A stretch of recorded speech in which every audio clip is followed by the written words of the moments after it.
नमस्कार मित्रांनो, मी विलास चतुर या यूट्यूब चॅनलमध्ये आपलं सगळ्यांचं स्वागत करीत आहे। मित्रांनो, जिल्हा कोड भरती 2024 या टॉपिकवरती आपण खूप व्हिडिओ बनवलेले आहेत। अजूनही आपले काही व्हिडिओ येतील। आजचा टॉपिक आपला आहे का जे मराठी टायपिंग करत आहात त्यांना अजूनही काही कोड कसे वापरायचे, त्या ठिकाणी कॅरेक्टर वापरायचे का कोड वापरायचे ते थोडेसे अजून कन्फ्यूज आहे काही विद्यार्थी। काही आत्ताच मराठी टायपिंग चालू केलेले आहेत। मी कमेंट वाचल्या, खूप विद्यार्थ्यांनी डिमांड केलं की सर कोडवरती काही व्हिडिओज बनवा। काही ना अजून कीबोर्डही पाठ नाही, ज्यांना कीबोर्डवरचे कोणते बटन कोणत्या ठिकाणी आहे, कोणत्या बटनाला कोणतं कॅरेक्टर आहे हे अजून त्यांना माहित नाहीये। तर अशा विद्यार्थ्यांनी कृपया टायपिंग करायला सुरुवात करा। कीबोर्ड पहिलं पाठ करा, कोणत्या बटनाला काय कीज आहेत, ऍटलीस्ट एकदा दोनदा चारदा नजर टाका, थोड्याशा गोष्टी लक्षात ठेवा। तर पहिल्यांदा कीबोर्ड बघून घेऊ आपण। या कीबोर्डला मी मोठा करतो। मित्रांनो, तुमच्या स्क्रीनवरती जो कीबोर्ड दिसतो तो कृतिदेव 0.55। आता काही विद्यार्थ्यांचं मत असं आहे का कृतिदेव 55च का घ्यायचा आणि बाकीचे जर घेतले तर फरक काय? कृतिदेवचे भरपूर फॉन्ट आहेत, 1000-1500 फॉन्ट आहेत। त्यापैकी तुम्ही कोणताही फॉन्ट जरी घेतला, फक्त त्याची स्टाईल बदलते, कॅरेक्टर बदलत नाही। ही पहिली गोष्ट लक्षात ठेवा। मग आपल्याला त्यांनी काय सांगितलं की 0.55 हा तुम्ही फॉन्ट घ्या, जेणेकरून तुम्हाला त्या कॅरेक्टर सारखं दिसेल। बरं, जर तुमच्याकडे 0.55 नसेल आणि दुसरा की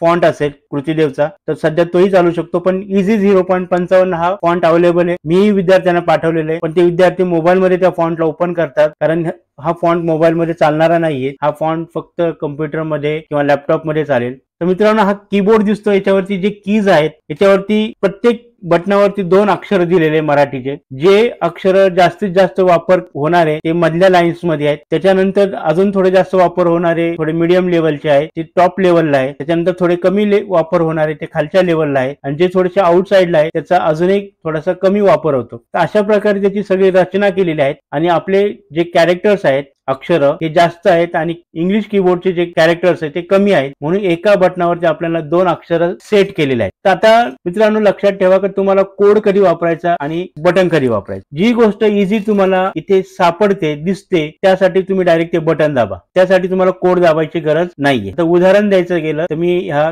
कीबोर्डला छोटं करतो। आता मला प्रेम शब्द लिहायचा आहे, तर प्रेम शब्द लिहिण्याचे 2 प्रकार असे आहेत। जर मला प्र लिहायचा आहे तर पहिला बघा, मी प टाईप करतो, त्याचा पाय मोडतो, मात्रा देतो आणि म टाईप करतो, हे झालं प्रेम। याच्यासाठी मी कोणताही कोड वापरलेला नाही। पण आता मला प्र लिहायचं असेल तर डायरेक्ट मला कोड अवेलेबल आहे। त्याच्यासाठी आल्ट बटन दाबून 0231 जर मी दाबलं तर डायरेक्ट प्र येईल, त्याला मात्रा दिला आणि एम टाईप केला, हा झाला प्रेम। म्हणजेच काय, तर मी 2 प्रकारे प्र शब्द लिहू शकतो। एक तर मी कोडनी लिहू शकतो, आणि दुसरा काय तर मी कीबोर्डच्या बटनावरनं प्रेस करून पण लिहू शकतो।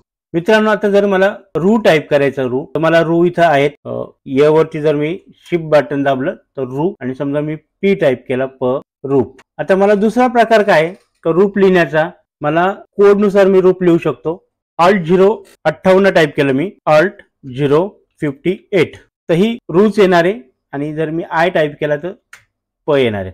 तर मित्रांनो, असे 2 प्रकारे जर तुम्हाला इथं अवेलेबल आहे ते, तर तुम्ही कीबोर्डच्या बटनावरून तो शब्द टाईप करा, आणि जो कीबोर्ड वरती नाहीये तो तुम्ही कोडने टाईप करा। जसं आता मला ऊ टाईप करायचा, ऊसाचा ऊ, तर मी ऊ टाईप केला आणि त्याला उकार दिला तो असा येईल, किंवा दुसरा उकार दिला तर असा येईल। पण मला ऊ कोणता पाहिजे, जो ऊसाचा ऊ पाहिजे, त्याला उकार पाहिजे, तर त्यासाठी मला टाईप करावं लागेल Alt 0197 म्हणजे 197। तर मित्रांनो बघा, असं ऊ तयार होणार। आता जर मला झ पाहिजे तर मी लेस दॅन साइन दाबलं, शिफ्ट दाबून, तर झ येईल। पण ह्या झला जर मला अर्ध करायचं असेल तर त्यासाठी मला त्याचा कोड टाईप करावा लागेल, Alt 0247 किंवा 47247, बघा अर्धा झ आला। त्र जर टाईप करायचं असेल मला तर सिंपल आहे, प्लसच्या चिन्हावरचे त्र आहे, पण ह्या त्रला जर मला अर्ध करायचंय, ISM मध्ये अर्ध करण्यासाठी एक बटन दिलेलं आहे, पण इथं तुम्हाला अर्ध करण्यासाठी बटन नाहीये। त्यामुळे तुम्हाला काय करायचंय, त्याचा कोड टाईप करून त्याला अर्ध करायचंय। 171 जर तुम्ही टाईप केलं तर तुमचं त्र अर्ध होणार आहे। याला जर मी ए जोडलं तर त्रा तयार होईल। म्हणजे मित्रांनो, जी गोष्ट तुम्हाला कीबोर्ड वरती अवेलेबलच नाहीये त्या बटनाचा तुम्हाला कोड टाईप करायचा। मी तुम्हाला खूप सारे कोड पाठवून ठेवलेले, प्रत्येक अक्षराचे कोड पाठवलेले। मला एका विद्यार्थ्याने विचारलं, एवढे सगळे कोड पाठ करायचे का, तर नाही। तुम्हाला कोड कोणते पाठ करायचे आहे, जे ह्या कीबोर्ड वरती नाहीयेत, ह्या कीबोर्ड वरती ते कीज नाहीयेत, ते जे अक्षर आहे ते तुम्हाला कोडनी टाईप करायचे। जसं मला डबल न पाहिजे तर मी बघा डबल न, पण दुसरं पण न लिहिण्याचा एक प्रकार आहे, जो एका खाली एक लिहिला जातो, तो कोडनी येणार आहे। 0 228 जर दाबलं, सॉरी 233 दाबलं, 0 233 जर दाबलं तर असं पण न येईल. जसं मला भिन्न लिहायचंय, भिन्न शब्द लिहायचा तर बघा भिन्न 0 233 हा एक भिन्न लिहिण्याचा प्रकार झाला. आणि अजून एक भिन्न लिहिण्याचा प्रकार असा आहे, हा एक प्रकार आहे.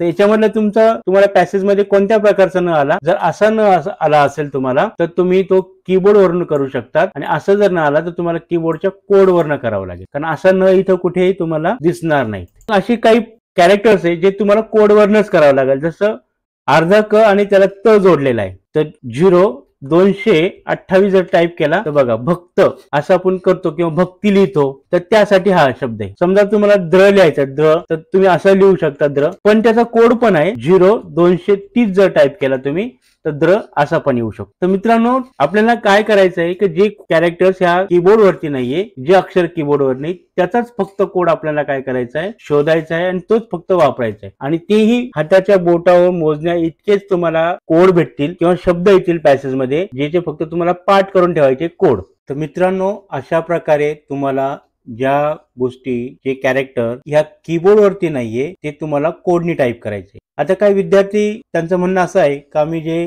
कोड टाईप करतो ते आमच्या कम्प्युटरवरती कोड येत नाही. तर मित्रांनो तुम्ही एखाद्या वेबसाईटला जर तुम्ही कोड टाईप करत असाल तर ते त्या ठिकाणी हे कोड टाईप होणार नाही, त्या वेबसाईटवरती हे कोड टाईप होणार नाही. काही ठिकाणी वेबसाईटला कोड ऍक्सेप्ट करतात पण काही ठिकाणी ते कोड चालत नाही. तर अशा ठिकाणी तुम्ही जरी आल्ट बटन दाबून काही कोड टाईप केले कृतीदेवचे तर ते त्याच्यावरती चालणार नाही. पण तुम्ही जर वर्डपॅड, नोटपॅड किंवा मायक्रोसॉफ्ट वर्ड याच्यामध्ये जर टाईप करत असाल मराठी, तर याच्यामध्ये ऑटोमॅटिकली तुमचे आल्ट बटनचे सगळे कोड चालतात. समजा आता आपण मी इथं नोटपॅड चालू करतो आणि नोटपॅड मध्ये ओपन केलं मी, इथं मला सगळ्यात प्रथम पहिल्यांदा काय करावं लागेल, फॉर्मॅट मध्ये जाऊन फॉन्ट सेट करावं लागेल. कृतीदेव 055 सेट केला. समजा इथं मला विठ्ठल शब्द लिहायचा आहे, तर बघा मी पहिली वेलांटी घेतली, व घेतला. आता मला ठ टाईप करायचा आहे, तर मला इथं ठ आहेत, इथं मला ठ आहेत, पण मला डबल ठ पाहिजे. जर मी परत असा डबल ठ घेतला तर तो असा येणार. तर विठ्ठल हा शब्द होईल का, तर नाही होणार. मग मला डबल ठ साठी कोड आहे आल्ट 240, आल्ट 0 240. तर ऑटोमॅटिकली मला डबल ठ आला, विठ्ठल पाय टाईप केलं का ल येणार. इथे पण तुम्ही जर तुम्हाला रू पाहिजे असेल तर 058 टाईप केलं तर तो ऑटोमॅटिक रू टाईप होईल. किंवा प्रेम टाईप करायचं तुम्हाला 0 231 टाईप केलं कप्र येणार. म्हणजे मित्रांनो कोड हे प्रत्येक ठिकाणी चालतात, नोटपॅड मध्ये, वर्डपॅड मध्ये किंवा मायक्रोसॉफ्ट वर्ड मध्ये. पण तुम्ही एखाद्या वेबसाईट वरती ते कोड चालवण्याचा प्रयत्न करत असाल तर त्या ठिकाणी ते चालणार नाही शक्यतो. आणि वर्ड मध्ये किंवा नोटपॅड मध्ये चाललेलेच आणि नसेल चालत तर तुम्ही कमेंट बॉक्स मध्ये मला कमेंट करा. माझा डिस्क्रिप्शन बॉक्स मध्ये नंबर आहे. तुम्ही कोड टाईप करताना व्हिडिओ काढून पाठवा व्हॉट्सअपला किंवा फोटो करून पाठवा. तुम्ही फक्त मेसेज टाईप करता आणि तुमचा प्रॉब्लेम सांगतात. मेसेज टाईप करून खूप रेअर प्रॉब्लेम असे का जे मी सांगू शकतो, जोपर्यंत ते ऍक्च्युअली बघतच नाही तोपर्यंत सांगता येणार नाही. कीबोर्डला आल्ट मध्ये 2 बटन आहेत, तुम्ही कोणता प्रेस करतात, कधी कधी एखादा आल्ट बटन चालत नसेल तुमचं, तर ह्या सगळ्या शक्यता पडताळून पहा. 99% काही मुलांकडे तो कोड चालतो, ते वापरत आहे. खूप कमी असे रेअर केसेस आहे की त्यांच्याकडे कोड चालत नाही. मित्रांनो व्हिडिओ कसा वाटला जरूर सांगा. व्हिडिओ आवडला असेल तर लाईक करा आणि अजूनही जर तुम्हाला काही डाऊट असेल तर कमेंट बॉक्स मध्ये विचारा किंवा डिस्क्रिप्शन बॉक्स मधून नंबर घेऊन तुम्ही कॉल करू शकता, व्हॉट्सअप मेसेज करू शकता. फक्त तुमचा मेसेज डिटेल्स असावं व्यवस्थित, वरती तुमचं नाव असावं आणि शक्य असेल तर त्याचा फोटो असावा. तुमचा जो प्रॉब्लेम्स आहे त्याचा मी सॉल्व्ह करू शकेल. त्याच्यामुळे तुम्ही डायरेक्टली प्रश्न टाका, तुमचा काय समस्या असेल ती टाका, मी वाचेल. जर मला योग्य वाटलं तर मी त्याच्यावर उत्तर देईल. मित्रांनो तुम्ही चॅनलवरती नवीन असाल तर चॅनल सबस्क्राईब करा आणि परत एका नवीन व्हिडिओमध्ये आपण भेटूया. तोपर्यंत जय हिंद, वंदे मातरम.